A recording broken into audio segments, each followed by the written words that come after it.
Hello friends, welcome to Chettinad அம்மணி channel. எல்லோரும் எப்படி இருக்கீங்க? எல்லோரும் சந்தோஷமாகவும் ஆரோக்கியமாகவும் இருப்பீங்கன்னு நான் நம்புகிறேன். இன்றைக்கி நான் பார்க்க போகிற பதிவு வெற்றிலை கொடி நம்ம வீட்டில் வந்து வைக்க போகிறோம். இது எப்படி வைக்கணும், இந்த ஒரு பொருள் சேர்த்து வச்சோம் அப்படின்னா அஷ்டலட்சுமி இதோடைய அனுகிரகம் நம்மளுக்கு கிடைக்கும். ரொம்ப லட்சுமி கடாட்சமாக இருக்குன்னு சொல்லுவாங்க. அது என்ன பொருள் அப்படிங்கிறத பார்க்கலாம். எல்லாருமே வெற்றிலை கொடி வச்சு வளர்க்குறது ரொம்ப ரொம்ப நல்லது. ஏன்னா வந்து வெற்றிலை கொடி வச்சு வளர்த்தாவே அந்த இடத்துல வந்து நெகட்டிவிட்டியே இருக்காதுன்னு சொல்லுவாங்க. நல்ல பாசிட்டிவிட்டி நிறைஞ்சு அந்த இடமே பார்த்திங்கன்னா நல்ல ஒரு லட்சுமி கடாட்சமாக இருக்குன்னு சொல்லுவாங்க. அதனால் நம்ம வீட்டில் வந்து அதுவும் வீட்டுக்கு முன்னாடி வச்சு வளர்க்குறதெல்லாம் ரொம்ப ரொம்ப நல்லது. இப்போ நான் வந்து என்ன பண்ண போகிறேன் அப்படின்னா, ஒரு பாட்டு எடுத்துக்கிட்டேன். இப்போ இது வந்து பிளாஸ்டிக் பாட்டு தான். இதில் வந்து பார்த்திங்கன்னா எல்லா சாமியும் இருக்கும். விநாயகர் இருப்பார், அப்புறம் லக்ஷ்மி தாயாருடைய உருவம் இருக்கும், அதுக்கப்புறம் சிவபெருமான் இருக்கும், அதுக்கப்புறம் பார்த்திங்கன்னா கிருஷ்ணர் இருப்பார். இப்படி 4 தெய்வங்களுடைய உருவமும் இந்த பாட்டில் இருக்கும். இப்போ இதில் வந்து நான் வெற்றிலை வைக்க போகிறேன். ஃபஸ்ட்டு வந்து மணல் போட்டுக்கிட்டேன், செம்மண். அதுக்கப்புறம் வந்து கொஞ்சம் வந்து தொழு உரம் போட்டுக்கிட்டேன். அதுக்கப்புறம் வந்து கொஞ்சம் நம்ம வீட்டில் தயார் பண்ண கம்போஸ்ட் உரம் கொஞ்சம் போட்டுக்கிட்டேன். அதுக்கு மேலே பார்த்திங்க அப்படின்னா கொஞ்சம் கோகோ பீட்டு சேர்த்துக்கிட்டேன். இந்த கோகோ பீட் வந்து ரொம்ப மேலே வைக்கிறப்போ இந்த வெற்றிலை கொடி வந்து வேர் விட்டு தளைஞ்சு போகிறதுக்கு ரொம்ப ஈஸியாக வந்து வேர் பிடிக்க ஆரம்பிக்கும். அதனால் மேலாப்பில் மட்டும் அந்த கோகோ பீட்டு போட்டுட்டு முதல் நாள் வெற்றிலை வந்து பக்கத்தில் வந்து பறிச்சுட்டு வந்து தண்ணியில் போட்டு வச்சுட்டேன். நம்ம எப்போதுமே வெற்றிலை கொடியில் வந்து வேர் இல்லை அப்படின்னா நம்ம ஒரு வாரம் வந்து தண்ணி மாற்றி வச்சு அதை வந்து நல்லா வேர் இறங்கினதுக்கப்புறம் ஒரு டப்பில் போட்டு வச்சுருக்கலாம். அப்புறம் வேர் இறங்கினதுக்கப்புறம் எடுத்து வைக்கலாம். ஆனால் இதிலே பார்த்திங்க அப்படின்னா குட்டி குட்டி வேர்கள் இருக்குது. அதனால் நான் வந்து அப்படியே வந்து பதியம் போடுறேன். ஒவ்வொரு கணுவிலையும் பார்த்திங்க அப்படின்னா குட்டி குட்டியாக அரும்பரும்பாக வேர்கள் இருக்கும். அந்த கணு வந்து மண்ணுக்குள்ளே பதிகிற மாதிரி நம்ம போட்டு வச்சோம்னாவே அதிலேருந்து வேர்கள் வந்து இறங்க ஆரம்பிக்கும். இப்போ நான் வந்து ஒரு 3 கட்டிங் வச்சுருந்தேன் வெற்றிலை கொடி. அதனால் பார்த்திங்கன்னா அதை அப்படியே நான் வந்து உள்ளே வச்சு விட்டுறேன். இதோடு சேர்த்து நம்ம மணி பிளான்ட் வச்சு வளர்க்குறது ரொம்ப நல்லது. வெற்றிலை மட்டுமே வைக்கக்கூடாதுன்னு சொல்லுவாங்க, அது கூட சேர்த்து மணி பிளான்ட்டும் வச்சு விடணும்னு சொல்லுவாங்க. இப்போ நான் வந்து சாஸ்திரப்புக்காக ஒரு மணி பிளான்ட்டும் உள்ளே வச்சு விட போகிறேன். இப்போ இந்த இடத்துல பார்த்தீங்க அப்படின்னா நான் துளசி செடி வச்சுருந்தேன். இங்கே மேலே வந்து இந்த பக்கம் ஒரு மாடம் கட்டியிருப்பேன் பாருங்கள். இப்போ துளசி செடி எடுத்து வேறு பக்கம் வச்சுட்டேன். வேறு பக்கம் நான் வந்து நாளைக்கு அதுக்கு பூஜை பண்ணுற வீடியோஸ் வந்து நாளைக்கு உங்களுக்கு நான் வந்து கொடுக்குறேன். இப்போ வந்து துளசி செடி வந்து எனக்கு நல்லா வரும் அப்படிங்கிற மாதிரி என் கண்ணுக்கு தோணுது. ஏன்னா காலையில் நல்ல வெயில் வந்து துளசி செடிக்கு படுது. அப்படிங்கிறப்போ காலையில் வெயில் தான் படுது, ஈவினிங் வெயில் படுறதில்ல. ஆனாலும் வந்து வெயில் படுது. இந்த இடத்துல எந்த வெயிலுமே வராமல் இருந்தது, வெளிச்சம் மட்டும் இருந்தது. சரின்ட்டு வச்சா, ஆனால் வந்து கரெக்டாக வந்து அந்த துளசி செடி வரவே இல்லை.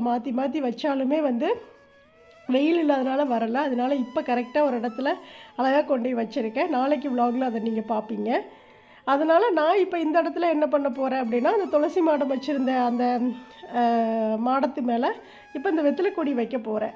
இந்த வெற்றிலை கொடிக்கு வந்து எப்போதுமே வெயில் வந்து அதிகம் தேவை கிடையாது. இதை வந்து நல்ல ஒரு செமிசேடான ஒரு இடத்துல வச்சோம் அப்படின்னாவே போதும், நல்லா சூப்பராக தளைஞ்சு வரும். நான் அதனால் துளசி மாடம் இருக்கக்கூடிய அந்த இடத்துல தூக்கி வச்சிட போகிறேன். அது நல்லா படர்ந்து வந்தது அப்படின்னா நேராக அப்படியே நிலைவாசலுக்கு நேராக கட்டி விட்டுறலாம் அப்படின்னு நினச்சி இங்கே வச்சு விட்டுருக்கேன்.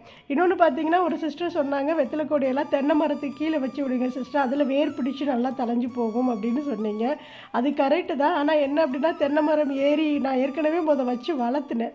ஆனால் தென்னை மரம் ஏறி அந்த தென்னைக்காய் அந்த இலைகளெல்லாம் வெட்டும்போது எல்லாமே வேஸ்ட்டாக போயிடுச்சு. மேலே ஏறுறப்போ இறங்குறப்போ அந்த ஓலையெல்லாம் விழுகிறப்போ பார்த்திங்கன்னா எல்லா கொடியுமே வந்து வேஸ்ட்டாக போயிடுச்சு. அதனாலே வந்து அது அப்படியே ஒரு மாதிரி காஞ்சும் போன மாதிரி ஆயிடுச்சு. சரி, அதனால் இப்போ வீட்டுக்கு முன்னாடி வைக்கிறேன். எப்போதும் வெற்றிலை கொடி வைக்கும்போது இந்த ஒரு பொருள் சேர்த்து வைக்கணும். என்ன அப்படின்னா, நம்ம வீட்டில் இருக்கக்கூடிய 1 ரூபாய் காயின் எடுத்து உள்ளே வந்து பதிச்சு விட்டு வைக்கிறது ரொம்ப நல்லது. அப்படி வைங்க. ஏன்னா வந்து மருதாணி செடி வச்சாலும் சரி, இல்லை வெற்றிலை கொடி, துளசி இதெல்லாம் வைக்கும்போது நம்ம வந்து 1 ரூபாய் காயின் உள்ளே பதிச்சு வச்சு வைக்கணும். அதே போல் மணி பிளான்ட் செடி வைக்கும்போதும் அது மாதிரி வைக்க சொல்கிறாங்க. ஏன்னா வந்து மணி பிளான்ட் செடியெலாம் ஒரு நல்ல ஒரு பண வரவை கொடுக்கக்கூடிய ஒரு செடி அப்படின்னு சொல்லுவாங்க. அது இருந்தாவே வந்து ஒரு அதிர்ஷ்டமான ஒரு செடி அப்படிம்பாங்க. அதனால தான் வந்து அதில் வந்து காயின் வச்சு வைக்கணும் அப்படிம்பாங்க. நான் இப்போ வந்து வெற்றிலை கொடி வைக்கும்போது 1 ரூபாய் காயின் வந்து உள்ளே வச்சுட்டேன். இப்போ இந்த இடத்துல துளசி மாடம் வச்சுருந்த இடத்துலையே தூக்கி அழகாக வச்சாச்சு. கீழே ஒரு தட்டம் வச்சு அதுக்கு மேலே வச்சுட்டேன். அதுக்கப்புறம் அதுக்கு அப்படியே நம்ம வந்து தண்ணி விட்டுக்கலாம். வெத்தலை கொடிக்கு அதிகமாக தண்ணி தேவைப்படாது. ஒவ்வொரு நாளும் காலையில் சாயந்தரம் சும்மா லைட்டாக அப்படியே வந்து தெளித்து விட்டோம்னா போதும், அது வேர் பிடிச்சி இறங்க ஆரம்பிச்சிடும். அது கூட பக்கத்தில் மணி பிளான்ட் செடி இருந்ததா, சரி அதையுமே வந்து உள்ளே பதியம் போட்டு விட்டுட்டேன். அது ஓரளவுக்கு வேர் பிடிச்சி தளைஞ்சால் வந்துடும் அப்படின்னு நினச்சிட்டு சும்மா சாஸ்திரப்புக்காக மட்டும் ஒரு துளி மட்டும் பதியம் போட்டு விட்டுருக்கேன், வந்துடும் அது. இதில் இப்போ மணி பிளான்ட்டும் வெத்தலை கொடியும் சேர்ந்து வரும். இப்போ நான் அப்படியே மேலே வந்து ஹூக் போட்டு மாட்டி நீட்டாக மேலே கட்டி விட்டுருவேன். இந்த நல்ல ஒரு செமி சைடு வெயிலும் இருக்கும், லைட்டாக வெயில் வந்து இருக்கும், நிழலும் இருக்கும். அதனால் இந்த இடம் வந்து கரெக்டாக இருக்கும்னு நினச்சி வச்சுட்டேன். கண்டிப்பாக உங்கள் வீட்டில் வெத்தலை கொடி வைக்கும்போது இது மாதிரி வைங்க. அதே போல் வைக்கிறப்போ ₹1 காயின்னு சேர்த்து வைங்க. இப்போ வெத்தலை கொடிக்கு சூப்பராக ஒரு இடம் அமைஞ்சிருச்சு, ரொம்ப நல்லா இருக்குது. நாளைக்கு வந்து நான் வந்து நம்மளுடைய துளசி மாடத்துக்கு அழகாக பூஜை பண்ணி ரொம்ப மங்களகரமாக ஒரு வீடியோ கொடுக்குறேன். நிறைய சகோதரிகள் அக்கா பூஜை வீடியோஸ் கொடுங்க அப்படின்னு சொல்லி கேட்டுகிட்டே இருக்கீங்க. கண்டிப்பாக தொடர்ந்து நான் வந்து கொடுக்குறேன். பிரம்ம முகூர்த்த பூஜை செய்யணும், ஏன்னா வந்து எனக்கு பிரம்ம முகூர்த்த பூஜை செய்யாமலே மனசே வந்து ஒரு மாதிரி கஷ்டமாக இருக்குது. அதனால் நான் அதை தொடங்கணும்னு நினைக்கிறேன். ஒவ்வொரு நாளும் அந்த விலாகு உங்களுக்கு நான் தொடர்ந்து கொடுக்குறேன். அவ்வளோதான். பக்கத்தில் செம்பருத்தி செடியில் பூ இருந்தது, அதையும் பறித்து வச்சுட்டேன். இந்த பதிவு உங்களுக்கு பிடிக்கும்னு நினைக்கிறேன். பிடிச்சிருந்ததுன்னா நம்ம சேனலை சப்ஸ்கிரைப் பண்ணிக்கோங்க. இந்த பதிவை நீங்கள் ஷேர் பண்ணி விடுங்க, தெரியாதவங்க தெரிஞ்சுக்கட்டும். தேங்க்ஸ் ஃபார் வாட்சிங். நன்றி, வணக்கம். அனைவருக்கும் நல்லதே நடக்கும்.